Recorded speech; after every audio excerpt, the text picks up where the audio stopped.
Você quer saber qual vai ser o tema da redação do Enem? Pois é, estamos aqui, né, Débora, preparadíssimos para falar com todos vocês sobre quais são os possíveis temas de 2019 na redação do Enem. Oi, gente, tudo bem com vocês? Eu sou a Débora Ladim e hoje eu estou com o Edu Valadares. Gosto de chamar de Edu, mas todo mundo conhece como Valad. E hoje a gente vai discutir alguns possíveis temas para a redação do Enem desse ano. Todo ano a gente fica sempre com essa vontade de querer saber, né, qual vai ser o tema da redação. Acho que, Débora, é muito importante também a gente alertar para o pessoal que, por mais que a gente dê várias sugestões, a prática é sempre a melhor resposta, né? Exatamente. Não adianta nada saber do tema se a gente não está praticando e exercitando. Redação é prática.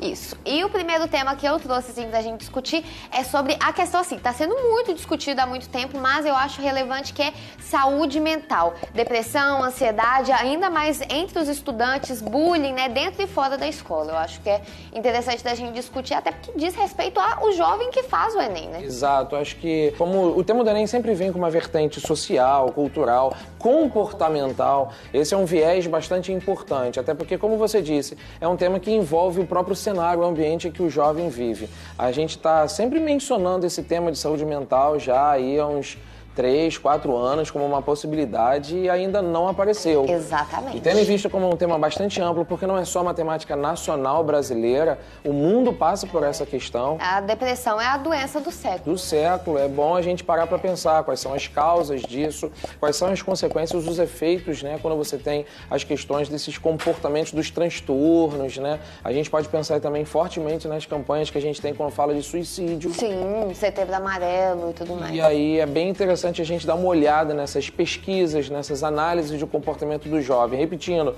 de onde vem essa questão? O que está gerando tanto esse problema? Por que já se falava em suicídio, ansiedade e depressão no século XX, mas no século XXI isso se tornou mais forte ainda? Essas comparações de épocas são bem relevantes da gente fazer também. Alusão histórica, né, amores? Pois é, acho que isso é fundamental, inclusive, como que a gente vai introduzir com uma abordagem histórica, que tipo de argumentação a gente faz para um tema desse e, sobretudo, né, a nossa querida e famosa proposta de intervenção. Se a gente estivesse diante de um tema desse, como é que a gente proporia uma intervenção? O segundo tema, eu já discuti ele com o Rafa Cunha em algum aulão que a gente deu há um tempo atrás e eu acho super relevante, ainda mais que é uma política atual, assim, que está sendo muito discutida no Brasil, que é educação sexual nas escolas e sexualidade em geral. Eu penso que esse tema, Débora, tem uma visão assim, bem interessante para ser abordada em 2019, né? Porque a gente está aí numa época de falar de novas visões educacionais, o governo está querendo implementar mudanças de currículo. Até que ponto, de repente, não seria uma ótima temática dentro dessa realidade que a gente vive de mudança de currículo? É aquela discussão, né? É um assunto delicado, então pode ser que seja um assunto que não queiram encostar nele, mas de qualquer forma é uma questão socialmente viva, né? É uma coisa que a gente está vivenciando. E a sexualidade em geral, ainda mais porque, igual eu falei, né, é uma prova de jovens, é o momento em que a presença ou não da educação sexual, ela se vê como uma questão importante. Eu não queria fazer uma observação, acho que você tocou numa tecla bem legal, que é a coisa assim, às vezes um tema mais delicado, um tema mais sensível, mas tudo também às vezes depende do viés, do corte. É verdade. Que a gente dá na frase tema, né? Pode ser que de repente esbarre nessa questão da sexualidade sobre um viés muito mais forte dessa coisa do currículo, né? Essas escolas deveriam discutir um pouco mais essa questão. Até mesmo a questão de, por exemplo, gravidez na adolescência, que é a cara de Enem, é uma questão muito importante, a própria violência obstétrica que está sendo discutida. Assim, eu acho mais difícil de cair justamente porque, né, é uma questão que pouca gente vai compreender. Mas são questões muito importantes. Eu acho que a sexualidade aí tem muitos subtemas que podem... Eu queria fazer uma última observação, que é o que a gente pode chamar às vezes de temas transversais, né?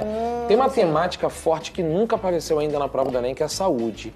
Então, quando a gente fala de educação sexual, sexualidade, gravidez de adolescência, gravidez precoce, a gente está falando sobre questão de saúde, se isso não é um assunto de saúde pública. Quando se ensina mais educação sexual nas escolas, você, de certa maneira, você também está cuidando da sua sociedade e ela entenda questões relativas à saúde. Então, eu penso que esse tema é um tema que é bem recorrente aí em vários anos também, mas acho que em 2019 ele está mais latente, mais forte, por conta aí dessa toda a vontade do governo de mudar a questão do currículo, né, que a gente tem nas escolas. Ó, terceiro tema, não sei se você vai concordar, porque que eu me lembre, eu não lembro quando foi a última vez que caiu questão ambiental na redação. E assim, eu acho tão pertinente, desde desmatamento da Amazônia, questão de lixo, como administrar, a questão da água, ainda mais com tantos desastres, que assim, não foram acidentes, né, tanto descuido, até mesmo o incêndio do museu, que assim, não chega a ser uma questão ambiental, mas dá pra ver um descaso aí com o patrimônio, de certa forma. Então, eu acho que questões ambientais, eu aposto. É uma aposta o Enem cobrou em 2001 para falar dessa relação entre meio ambiente e sustentabilidade. Depois voltou a cobrar em 2008 preservação na floresta amazônica. Vamos combinar? De 2008 para 2019 já faz um bom tempinho. E foi reformulado o Enem. Exato, 2009, que a gente 2010. Não tem nada cobrando aí do meio ambiente. Então, faz total sentido o seu comentário. Acho que vocês, pessoal, por favor, vocês precisam estar atentos e treinar, como a gente disse lá no início, uma redação que envolva essa relação, né, entre patrimônio, entre o descuido da visão pública, né, sobre as questões ligadas ao meio ambiente na sociedade. E, de novo, acho que todos esses temas, sejam sociais, sejam mais ligados à natureza, meio ambiente, de onde vem essa questão, de onde vem esse problema, por que esse descuido? Por que depois a gente precisa ficar chorando, lamentando algo que a gente não cuidou, que a gente não tomou, não prestou atenção? Antes daquela velha expressão de que o leite derrame, sabe? Porque a gente só toma as medidas depois, quando lá na frente. Quando é tarde frente. demais, né? Pra reverter. Assim, tenta reverter ao invés de tentar evitar. Tentar evitar, exatamente. E acho que nessa hora, de novo, a proposta de intervenção, ela sai aí como algo fundamental, né? Existem ministérios focados nisso. Será que não está na hora da gente ter um pouco mais de carinho, cuidado, sobretudo com o ser humano, né? Até mesmo pensando, dá pra colocar dentro também, não só a vida animal e tudo mais, mas as pessoas que acabam afetadas, mas questão indígena. Pode considerar também como uma questão que, assim, não existe questão mais atual no momento do que isso, né? Tá sendo muito discutida, então acho que vale a pena dar uma atenção. Relacionar sempre uma coisa a outra. Eu vou sugerir, Débora, que os alunos façam um exercício muito legal que é: esses temas que estamos sugerindo, a gente pode considerá-los assim, uma visão meio macro. E aí começa a fazer assim num papel, numa folha, coloca lá sexualidade, educação sexual, coloca lá, por exemplo, agora esse da questão ambiental. Quais são os outros que estão próximos, os subtemas, né? Que vão nascendo. O que pode surgir dessas discussões? E aí você vai treinando. Questão do índio. Vamos relacionar também aos acidentes ecológicos que nós já tivemos. Legal. Acho que isso é bom para você ir treinando as outras possibilidades. Outro tema que eu acho assim super divertido, eu acho que até o pessoal vai gostar de discutir esse tema, é sobre funk como forma de cultura. Solta já a polêmica, né? Porque tem muita gente que defende realmente que é uma expressão cultural. Eu, inclusive, considero que eu faço parte dessas pessoas. Mas dá para entrar também, né, nesse macro tema do funk como forma de cultura, expressão cultural de uma parte da sociedade brasileira. Dá pra gente pensar também no machismo presente em muitas das músicas, dá pra pensar em cultura de periferia, dá pra pensar na ostentação, marginalização, dá pra gente pensar em camarotização também dos espaços públicos, enfim. Eu acho que o funk aí, que tá em ascensão cada vez maior, eu acho que é um tema interessante, assim, pra gente trabalhar. E eu acho que você tocou em duas expressões aí bem legais. Uma é da camarotização da sociedade, que foi tema do segundo maior vestibular, né? Existe a prova do Enem, que não é bem um vestibular, é uma prova, é um exame. Aí você tem a prova da FUVEST. A FUVEST cobrou, acho que já faz uns 4, 5 anos, ou até mais, não me lembro, sobre camarotização na sociedade. E aí acho que essa relação entre dinheiro, ostentação e a visão do funk é bem importante. E outro ponto que você tocou, Débora, é justamente essa visão marginal da sociedade, né? A gente acompanha muito notícias, e a gente precisa deixar isso claro, os temas são sempre analisados em função dos recortes das notícias, dos nossos noticiários, e realmente o funk foi parar de novo na mídia, e uma certa polêmica, né? Será que o funk está sempre ligado à questão da criminalização? Será que o funk não recebe com isso um estereótipo de que está muito ligado às periferias, aos lugares mais pobres, quando na verdade essa discussão aí é uma discussão bem importante. E até que ponto isso não tem um certo viés de preconceito na sociedade. Muita gente não quer considerar como uma expressão cultural justamente porque não quer falar que isso, que eles julgam faz parte da sua cultura. Então, eu acho um tema bom, né? Porque há muitos anos atrás muita gente tinha vergonha de gostar assumir, né? E de... Eu sou funkeiro, eu uso roupa de funkeiro, eu gosto da música do funk, eu ouço, olha só o que eu tô ouvindo, e você estampar para todo mundo. Exatamente. Eu acredito que essa visão já foi vencida, né? Já foi passada. Agora resta saber a coisa mesmo do funk como movimentação cultural. E isso é discussão mesmo séria, né? Pessoas estão fazendo faculdades e estão discutindo esse assunto. Isso é muito nobre. E que bom que a gente está discutindo isso. Eu sempre prezo, Débora, por essa coisa de que tem que discutir mesmo, tem que falar mesmo. Eu não gosto nunca de ser totalmente radical, 100% a favor, 100% contra. Eu gosto de relativizar sempre a questão. Tem um viés assim. Por outro lado também, e aí você chega a uma síntese mostrando. Na verdade, a conclusão a que a gente chega mas acho que os pontos que você levantou são muito importantes aí nessa discussão do funk. De novo, todos esses subtemas que estão atrelados a essa discussão aí do funk como movimentação cultural. Posso só fazer mais um comentário? Ah, claro. Teve um tema na UFRJ, que é um vestibular muito importante no Brasil como um todo, há muito tempo, que era sobre a identidade da música brasileira. Acho que citando o funk, relacionando com a identidade da música e o momento que a gente vive de movimentos como o funk, sertanejo, né, o pagode. A gente está numa outra época, de 2019, a gente não está vivendo mais nos anos 80 e 90 do século XX.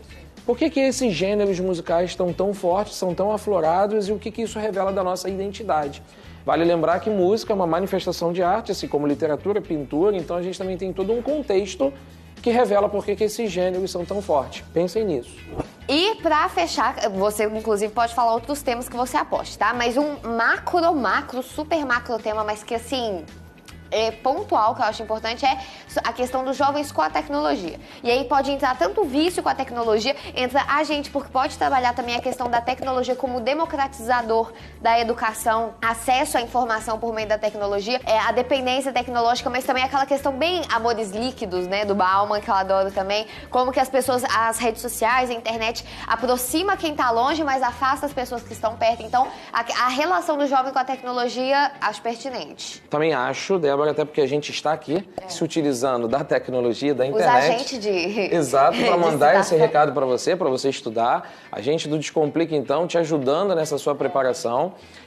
Quando fala do circuito de jovens, acho que, mais uma vez, jovens, e aí você pode colocar tecnologia, trabalho, educação, tantos outros temas em torno do ambiente do jovem. Muita gente deve falar, mas ano passado, 2018, o tema já falava mal ou bem de internet. Um aspecto. Um aspecto dele, como a gente gosta de falar, é um viés, é um determinado recorte.